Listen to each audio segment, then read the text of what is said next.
A new UN report says climate change and pollution are driving a worldwide shortage of drinking water, with hundreds of millions of people facing critical water scarcity. The United Nations is holding a special conference in New York to focus attention on a growing crisis. That's a crisis that's prompted one Australian woman to set herself a unique challenge. When she noticed that the world was running out of water, Mina Ghuli started running. And she hasn't stopped since. I'm running because I want to take the voices of the people from the front lines of this water crisis and take them into boardrooms, take them into the halls of power and inspire these government officials, these corporate leaders to take action. The amateur athlete and activist from Australia completed 200 marathons across 32 countries over the last year. Now she has made her way to New York City, where delegates have gathered at the UN for a 3-day summit to discuss ways out of the water crisis. Around 2 billion people, a quarter of the world's population, lack access to safe drinking water. This is more than a conference on water. It is a conference on today's world, seen from the perspective of its most important resource.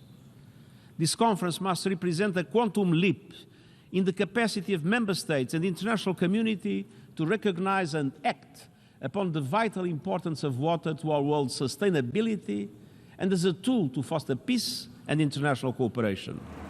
A new UN report shows that the global water shortage is likely to worsen over the coming years, despite the efforts by the international community to make sure everyone has access to clean water. On the sidelines of the summit, some famous faces are highlighting the fact that a lack of water impacts more than just people's health. It's a massive issue. It touches everything. It really affects women and girls. They are disproportionately affected by this. Millions of girls aren't in school because of this, because they're collecting water. The UN wants to guarantee universal access to drinking water by 2030. But scientists warn that the global community would need to triple its efforts to achieve that. As the summit kicked off, the US government promised $49 billion of funding to help the global water cause.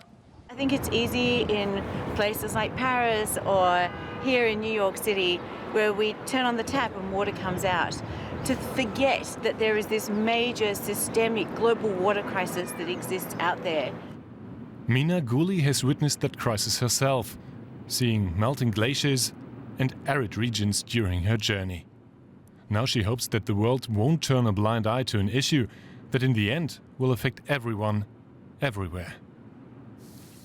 Let's bring in Kaveh Madani. He's the director of the UN University Institute for Water, Environment and Health, and he joins me from the UN Water Conference in New York City. So as the summit kicks off, the US government promised $49 billion for funding to help the global water cause. Will money really be enough to solve this issue? Actually, today there would be a report coming out that is suggesting that money is not going to solve the problem, because besides money, there is a need for better planning, foresight, governance, and understanding that this problem is a problem of common good. So one government alone cannot solve it on its own. And whatever happens anywhere in the world can affect the rest of us living across this planet. What we are hearing is that essentially 3 out of 4 people in the world are currently living in water insecure areas, and this is quite alarming. When you say money is not the issue, but planning is, what do you mean by that? I think we have seen it quite often that in rich countries, rich regions of the world, still where there is no shortage of financial resources, lack of planning is resulting in reservoirs that are empty, in growth in the water consumption and water demand, in agriculture development, and farmers going bankrupt, food security being affected. And these problems are not the problems of the global south only. They're not the problems of Africa or South America or Southeast Asia. We have seen it also in California. We have seen it in Colorado, and in this country actually that I'm talking to you from. And all of this is because of the lack of foresight. We didn't certainly see water as a limit to growth. and we didn't plan for it properly. And now with climate change and all the changes that are happening, anthropogenic impacts of human development, the situation is getting worse and worse.